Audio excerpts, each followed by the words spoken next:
I am Madiha Sheikh, and I'm here with Dr. Maheen Mausoof Adamson, Clinical Professor of Neurosurgery at Stanford, as well as the Director of VA Palo Alto for a Women's Center. It's really nice to meet you today. Thank you very much. I'm very impressed with your background. Let me ask you one thing. You mentioned your dad was a huge inspiration. He never held you back.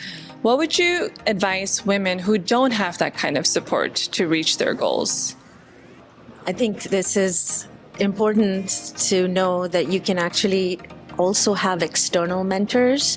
Sometimes you can actually attach yourself to something you read, something that inspires you. I know that I'm very blessed and very privileged to be born in a family and having a father and a mother who pushed me forward. But there are different ways to do it, and I feel awful that there are lots of women who don't have that. Yeah. I think it's conferences like these, societies like these, and talking to people and increasing awareness that there needs to be more mentorship out there for young women, because there is something called power of the pack. Right. And right now we're creating it. And that is going to be very motivational for women who don't have that blessed background. No, absolutely. I think having that support system is very important, but also finding external resources, as you mentioned, and not giving up, right? Oh, yeah. So with that said, I'm sure you had a lot of times where you almost failed or you maybe had given up, because neurosurgery is a long career. It is. What made you not give up during those difficult times? So, I think someone said that if you love what you do, you will never work a day in your life. Right. And that's exactly me. I love the human brain. Wow. I just love it, and I would keep working on it and trying to find answers. So there have been many failures, and I have if you really are passionate about your work, that would push you forward. Now, the other thing is when you do translational science, I'm very blessed again because my science has direct impact to patients. Right. So that motivates me.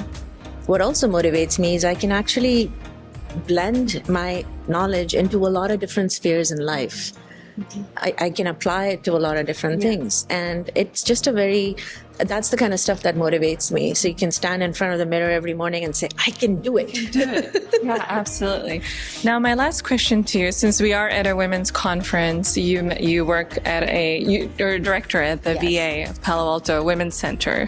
What do you get most out of it, of helping these women? Or where do you see them after? Oh, yeah. So this is going to sound kind of rudimentary, but running that center has actually made me understand my own body. Oh, wow. And this is because I just know about the brain. Yeah. I'm a neuroscientist.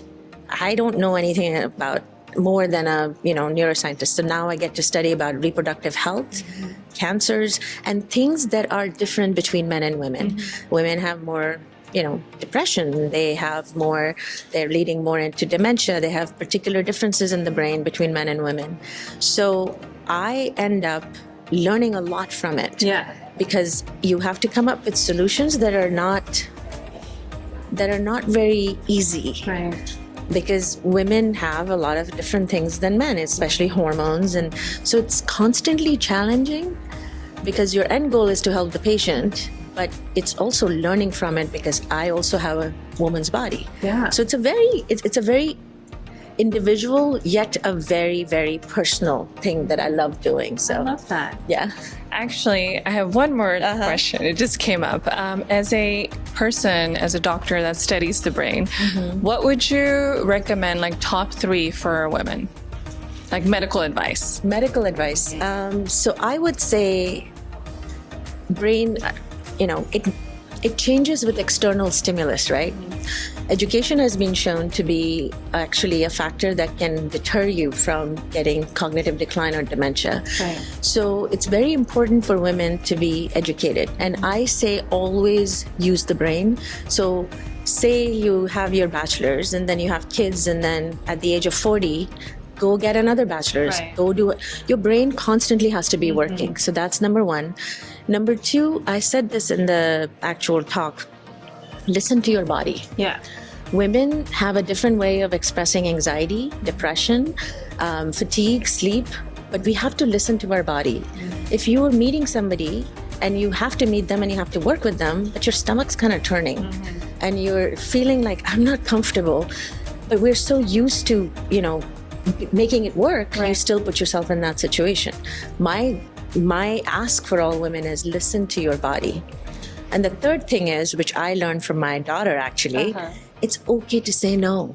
Yeah, absolutely. I did not grow up with that. Yeah. I was like, okay, you have an exam tomorrow. It doesn't matter. You have to be at this Eid dinner. Right. Right. My daughter's like, sorry, mom, I got to study. Yeah. Setting boundaries. Setting boundaries. We were not told to set boundaries. Yeah. Our boundaries are soft. Make hard boundaries. And it's okay to say no. It's okay to say no. It's okay to say no. Well, thank you so much. I really appreciate it. Thank you. You're so welcome.